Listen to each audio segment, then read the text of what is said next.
ಇವತ್ತು ಸಮಾಜದಲ್ಲಿ ಎಲ್ಲರಿಗೂ ಕೂಡ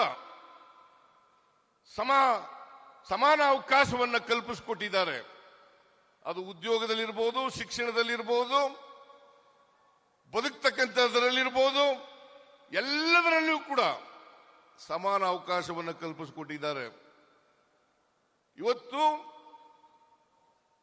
ಸಮಾಜದ ಕನಸನ್ನ ಸಂವಿಧಾನದ ಮೂಲಕ ಬಾಬಾ ಸಾಹೇಬ್ ಅಂಬೇಡ್ಕರ್ ಅವರು ಆ ಕನಸನ್ನ ಈ ದೇಶದಲ್ಲಿ ಬಿತ್ತಿದ್ದಾರೆ ಅಂತಕ್ಕಂಥದ್ದನ್ನು ಅರ್ಥ ಮಾಡ್ಕೋಬೇಕಾಗ್ತದೆ. ಅವರು ಸಂವಿಧಾನ ಕಾನ್ಸ್ಟಿಟ್ಯೂಯೆಂಟ್ ಅಸೆಂಬ್ಲಿನಲ್ಲಿ ಭಾಷಣ ಮಾಡಿದ್ದಾರೆ. ನಾವೆಲ್ಲರೂ ಕೂಡ ಭಾಷಣವನ್ನು ಓದಬೇಕು. 1949 ನವೆಂಬರ್ 25ನೇ ತಾರೀಕು ಕಾನ್ಸ್ಟಿಟ್ಯೂಯೆಂಟ್ ಅಸೆಂಬ್ಲಿನಲ್ಲಿ ಅವರು ಭಾಷಣ, ಅದು ಒಂದು ಐತಿಹಾಸಿಕವಾದಂತ ಭಾಷಣ ಅಂತಕ್ಕಂಥದ್ದನ್ನು ತಿಳ್ಕೋಬೇಕಾಗ್ತದೆ. ಅವತ್ತು ಹೇಳಿದ್ದಾರೆ 1950 ಜನವರಿ 26ನೇ ತಾರೀಕು ಈ ಸಂವಿಧಾನ ಜಾರಿಗೆ ಬರ್ತದೆ.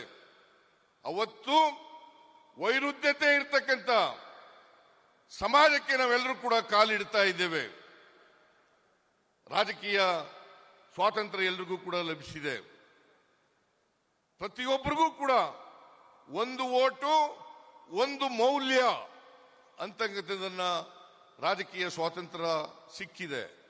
ಆದರೆ ಆರ್ಥಿಕ ಸಾಮಾಜಿಕ ಸ್ವಾತಂತ್ರ್ಯದಲ್ಲಿ ಒಂದು ಮೌಲ್ಯ ಅಂತಕ್ಕಂಥ ಪರಿಸ್ಥಿತಿ ಇಲ್ಲ. ಅದಕ್ಕೋಸ್ಕರ ಸಮಾಜದಲ್ಲಿ ಅಸಮಾನತೆ ಇದೆ. ಸಾಮಾಜಿಕ ಅಸಮಾನತೆ, ಆರ್ಥಿಕ ಅಸಮಾನತೆ, ಇಂಥ ವೈರುಧ್ಯತೆ ಇರ್ತಕ್ಕಂಥ ಸಮಾಜಕ್ಕೆ ನಾವು ಕಾಲಿಡ್ತಾ ಇದ್ದೀವಿ. ಈ ಅಸಮಾನತೆಯನ್ನು ಹೋಗಲಾಡಿಸ್ತಕ್ಕಂಥದ್ದು ಪ್ರತಿಯೊಂದು ಸರ್ಕಾರದ ಕರ್ತವ್ಯ. ಯಾರೇ ಅಧಿಕಾರಕ್ಕೆ ಬರಲಿ ಅವರೆಲ್ಲರೂ ಕೂಡ ಸಂವಿಧಾನದ ಧ್ಯೇಯೋದ್ದೇಶಗಳನ್ನು ಜಾರಿಗೆ ಕೊಟ್ಟು ಅದರ ಆಶಯಗಳನ್ನು ಈಡೇರಿಸತಕ್ಕಂಥ ಪ್ರಯತ್ನವನ್ನು ಮಾಡಬೇಕು. ಮತ್ತೆ ಸಮಾಜವನ್ನು ಕಟ್ಟತಕ್ಕಂಥ ಕೆಲಸವನ್ನು ಮಾಡಬೇಕು.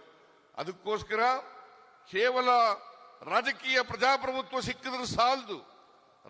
ರಾಜಕೀಯ ಪ್ರಜಾಪ್ರಭುತ್ವ ಸಾಮಾಜಿಕ ಪ್ರಜಾಪ್ರಭುತ್ವದ ತಳಹದಿಯ ಮೇಲೆ ನಿಂತಾಗ ಮಾತ್ರ ಆರ್ಥಿಕ ಸಮಾನತೆ ಕೂಡ ಸಿಗಲಿಕ್ಕೆ ಸಾಧ್ಯ ಆಗ್ತದೆ ಅಂತಕ್ಕಂಥ ಎಚ್ಚರಿಕೆಯ ಮಾತುಗಳನ್ನು ಕೂಡ ಹೇಳಿದ್ದಾರೆ.